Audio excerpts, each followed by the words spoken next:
શું કીધું? કુંવારા છે. કુંવારો છે? આહા, વાહ. તું તાર જા હવે હા?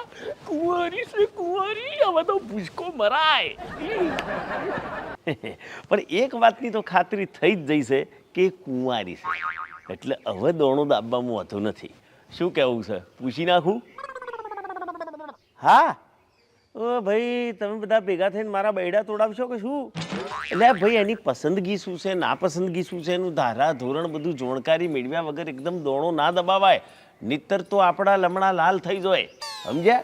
હવે સમજી લો કે મિલ માનિકના સપના જોતી હોય અને આપણે રહ્યા નોકરિયાત, તો આચો લાકડું કોકડે મીકડું ફીટ થાય ખરું? આમાં ના થાય.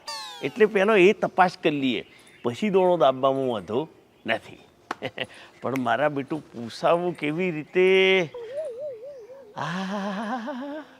આઈ મધ પૂડો આવ્યો મારો કોમ. એ બેટા સાચું કહું, તું મારું એટલું જોરદાર કોમ કરું છું ને, એટલે આજે તો હું એડવાન્સમાં તને એમનેમ ચોકલેટ આલવા લઈને આવ્યો તો, જો મોટી.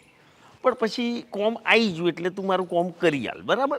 પછી હું તને એમનેમ ચોકલેટ આલી દે. હવે જો પેલો મેડમ બેઠો છે ને, એમને તારે ખાલી એટલું જ પૂછવાનું છે કે તમને નોકરી કરતો હોય એવો વર ગમે છે કે પછી ધંધાદારી વર ગમે છે, એટલું પૂછાય. હા, મેડમ, તમને નોકરીવાળા વરરાજા ગમે કે ધંધાવાળા વરરાજા? આવું કોણે પૂછાવડાવ્યું છે? અંકલે. તો તારા અંકલ શું કરે છે? નોકરી. નોકરી કરે છે? તો એમને કહેજે કે મને નોકરીવાળો વરરાજા ગમે.